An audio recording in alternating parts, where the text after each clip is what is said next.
Hello students, स्वागत करते हैं आप सभी का मेरे यूट्यूब चैनल पे। तो आज हम लोग क्या करने वाले हैं, आज class 9 chapter 5 introduction of Euclid geometry exercise 5.1 का क्वेश्चन नंबर 3 करने वाले हैं। ठीक है, जो कि मैथ की न्यू बुक में है। ठीक है, चलिए क्वेश्चन देखिए क्या कह रहा है। इससे पहले क्वेश्चन नंबर 1 क्वेश्चन नंबर 2 मैं अपलोड कर चुका हूँ, उसके साथ ही साथ इंट्रोडक्शन भी अपलोड करें, उसको जाकर आप जरूर देखिए, उससे फ़ायदा आपको जरूर मिलेगा। ठीक है, ये देखते हैं क्या है।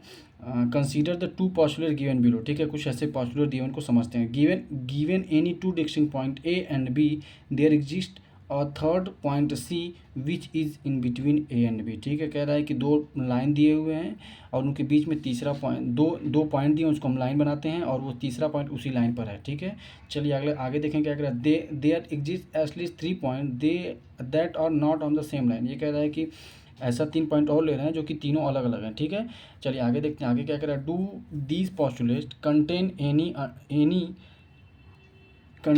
any undefined terms? Are these postulates consistent?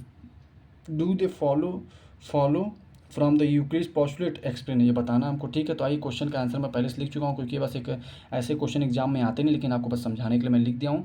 और थोड़ा सा बड़ा था समझाना, तो बस आपको मैं अच्छे समझाता हूँ। देखिए क्या है, सबसे पहला पूछा है क्या इस पोस्टुलेट में कोई अनडिफाइंड टर्म है। हाँ बिल्कुल है। देखिए इस जो दो पोस्टुलेट दिए हुए हैं इसमें सारी चीज़ें बताया, बट इसमें पॉइंट्स और लाइन के बारे में नहीं बताया। ठीक है, पॉइंट्स क्या होते हैं और लाइन क्या होता है इसके बारे में इसमें डिस्कस नहीं किया, बस डायरेक्ट बता दिया to distinct point and draw line, ये सब चीज़ें बस बताया, बाकी कुछ उसने बताया नहीं है। ठीक है, आगे क्या पूछ रहा है। आर दिस पॉस्टुलेट, आगे देखिए लिखा हुआ आर दिस पॉस्टुलेट कंसिस्टेंट, तो ये also this postulates are consistent. ठीक है, हाँ ये कंसिस्टेंस है because they deal with two difference edge. ठीक है, यहाँ पर दो अलग अलग चीज़ें बात की गई हैं, इसीलिए क्या है, कंसिस्टेंस है। चलिए आगे देखिए क्या कह रहा है। Say that given two point, जैसे मान लीजिए हम ले लेते हैं ये ए और ये बी है। ठीक है, और उस पर क्या है, सी पॉइंट है, बीच में कहीं सी पॉइंट है। Consistent to point A and B, there is a point C lie on the line. ठीक है, थोड़ा एक्स्ट्रा हो गया, lie on the line. In between them, इनके बीच में कहीं पे रखा गया है। ठीक है, पॉइंट सी, ये चीज़ इसमें बता रहा है। अगला क्या कह रहा है, say that given point A and B you can take point C not line on the same. इसका मतलब कि 3 पॉइंट लिया हुआ है, एक ए लिया हुआ है, एक बी लिया हुआ है और एक सी लिया हुआ है। ठीक है, इसको पॉइंट हम लोग बना देते हैं। ये तीनों के तीनों अलग अलग जगह पर हैं, ये सेम लाइन पर नहीं है। समझ में आ गया वो सभी को। आगे देखिए क्या कह रहा है। Do they follow from the Euclid's postulate, तो यहाँ पर लिखेंगे नो, ये कोई भी यूक्लिड्स फॉलो नहीं कर रहे हैं, मतलब यूक्लिड्स के पोस्टुलेट को फॉलो नहीं कर रहे हैं, बल्कि ये क्या कर रहे हैं, एक्सियम को फॉलो कर रहे हैं। चलिए इसको मैं बता देता हूँ।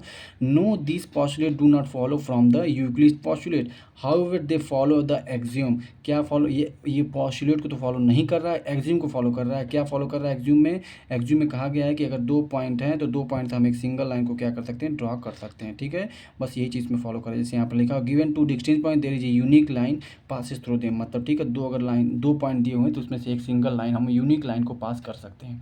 ये बस एक एक्सियम को फॉलो कर रहा है, ना कि पोस्टुलेट को। उम्मीद करते हैं क्वेश्चन आपको समझ में आ गया होगा। बहुत ही सिंपल था, बहुत ही नॉर्मल क्वेश्चन था। ऐसे क्वेश्चन एग्जाम में मतलब एकदम चांस कम होते हैं, नहीं आते हैं ऐसे क्वेश्चन। ठीक है, तो इसी तरीके से ये क्वेश्चन यहाँ पर समाप्त हो गया। अगर क्वेश्चन अच्छा लगा हो तो चैनल को लाइक शेयर सब्सक्राइब कर दीजिएगा। अगर आपको समझ में आया तो कमेंट जरूर करिएगा, अपने फ्रेंड सर्कल में सभी को शेयर जरूर करिएगा। Thank you so much.